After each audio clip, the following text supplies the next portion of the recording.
everyone. This is Outnumbered. I'm Kayleigh McEnany, here with my co-host Emily Campagno and Harris Faulkner. Also joining us, Fox & Friends' first co-host, Carly Shimkus, and Fox News national correspondent Griff Jenkins on this very big week. We are now just days away from the first presidential showdown of this election cycle. Both Presidents Biden and former President Trump are finalizing their strategies for Thursday's CNN presidential debate, but they're prepping for the face-off in two very different ways. President Biden is surrounding himself with top official campaign staffers, some from the White House and close allies. You see their names scrolling there. And he's at Camp David, sequestered away, as he has been for days. Meanwhile, former President Trump, he is hitting the campaign trail. He was in Philadelphia this past weekend, and he asked supporters what tactic he should take on the stage. How should I handle him? Should I be tough and nasty? Or should I be, she'd say no, should I be tough and nasty and just say you're the worst president in history? Or should I be nice and calm and let him speak?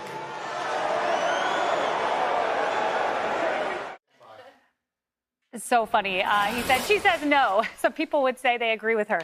But look, I want to start with the moderators and CNN and something big that happened this morning as they touched off this debate week. National Press Secretary Karoline Leavitt, officially works for the campaign, was on CNN. Here's what happened. And that's why President Trump is knowingly going into a hostile environment on this very network, on CNN, with debate moderators who have made their opinions about him very well known over the past 8 years and their biased coverage of him. I'll also say that if you talk to analysts of debates previous, that if you're attacking the moderators, you're usually losing. It would take someone 5 minutes to Google Jake Tapper, Donald Trump, to see that Jake Tapper has consistently frequently likened President Trump to Adolf Hitler. Ma'am, I'm going to stop this interview if you continue to attack my colleagues. I would like to talk about Joe Biden and Donald Trump, who you work for. Yes. If you are here to speak on his behalf, I am willing to have this conversation. I am stating facts that your colleagues have stated in the past. Okay. Now, as I'm for sorry, this guys. debate, We're going to come back out to the panel. So was she attacking the colleague or stating facts? Here's just one of many times Jake Tapper's gone after President Trump. The dehumanizing rhetoric of Adolf Hitler is once again alive and well on a national political stage, this time given life by former president and current Republican presidential frontrunner Donald Trump. You know, Harris, we don't know what Jake Tapper is going to do when he asks those questions. You can go online now and you see 2-minute-long montages of him attacking the former president. But I think the American people deserve honest, forthright, substantive questions to both candidates that are difficult for both to ask, to answer. I went to Casey Hunt's Twitter page not too long ago, and she said this morning, "You come on my show, you respect my colleagues, period. I don't care what side of the aisle you stand on, as my track record clearly shows." That moment was awkward, and what we'll remember about that moment was that it turned into being messy rather than a good conversation with someone who was close to a former president and could be the next president. And that's unfortunate, because the story became about Casey Hunt. Mm-hmm. And, you know, you want to talk about how you lose the narrative. That's how you lose the narrative. So that's unfortunate. What Caroline was pointing to is the aggression from the liberal and legacy media that we watched for 4 years when Trump was president. I mean, it was aggression. And it was venting, so on and so forth, without oftentimes a comeback. You are talking about a president who's about to go into a debate with a gag order. Mm-hmm. OK?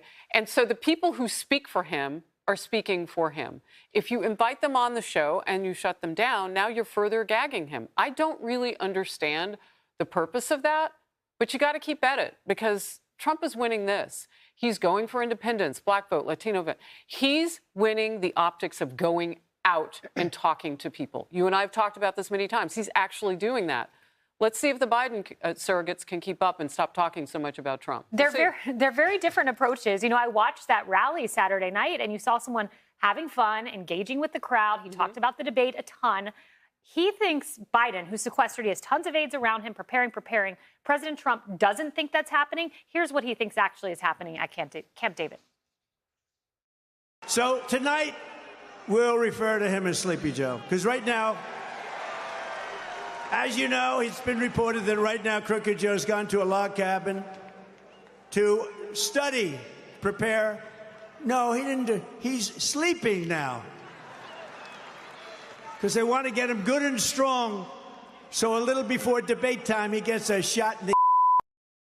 Oh, I mean, Emily, pretty colorful. We don't know what's going on at Camp David, but he's certainly framing the narrative ahead of the debate. We're not hearing from Biden. Right. And remember how the mainstream media framed it, which was that Biden is at a mountaintop retreat, they wrote, surrounded by close advisors, poring over briefs, and went on to essentially make it sound like he was in this beautifully intellectual, Trinity College library, studying up on policy. And then they said Trump, however, is practicing his barbs and he's sort of hobnobbing with vice presidential hopefuls. The reality couldn't be further from the truth, but it belies the honesty, as Harris was saying, of how they actually feel. Going back to your prior point, the hostility matters. The environment matters. And it's absolutely correct that there is a difference between opinion hosts or hosts that share their opinion and those that are committed to objectivity on air. So it's absolutely right for the president campaign spokesperson to say, look, here's what's happened in the past. Is this going to be a fair fight? It's only correct that, as Eric Trump said, Trump's not debating Biden just debating Biden. He's also debating CNN. It could have been an opportunity for that host to say, the debate will be fairly monitored, fairly moderated, with totally fair rules over at CNN. And instead, the CNN debate was sort of portrayed. She fed into people's conception about it, which is that it's actually not a fair fight. Yeah, and you talk about the expectations for CNN, and there's the expectations for the candidates. I think Washington Post actually lays this out quite well, Griff. When it comes to expectations, they say this: Donald Trump's campaign argues that Joe Biden is a feeble, incompetent, disconnected from reality. As his aides shuttle him around the world, in the words of one Trump advisor, like the cadaver in the 1989 comedy film Weekend at Bernie's. Now, keep in mind, Trump says he thinks he'll be good on the debate stage, so a little bit different than how they portray it there. But here's the second sentence that I think is important. Biden's campaign describes Trump as unhinged extremist with dictatorial designs who snapped when he lost the 2020 election. So I bring this up because we talk so much about the expectation for Biden, but for 4 years, Biden has set this expectation that you're about to watch an unhinged dictator. So if he shows up and is the opposite, what then? I think this is going to be one of the most significant debates, a CNN presidential debate, that we've had ever, because here is a case of the candidates couldn't be more different. And of course, you have two presidential records now going head to head for the first time. I hope there is, as you point out, the substance on the border, on the economy, on taxes.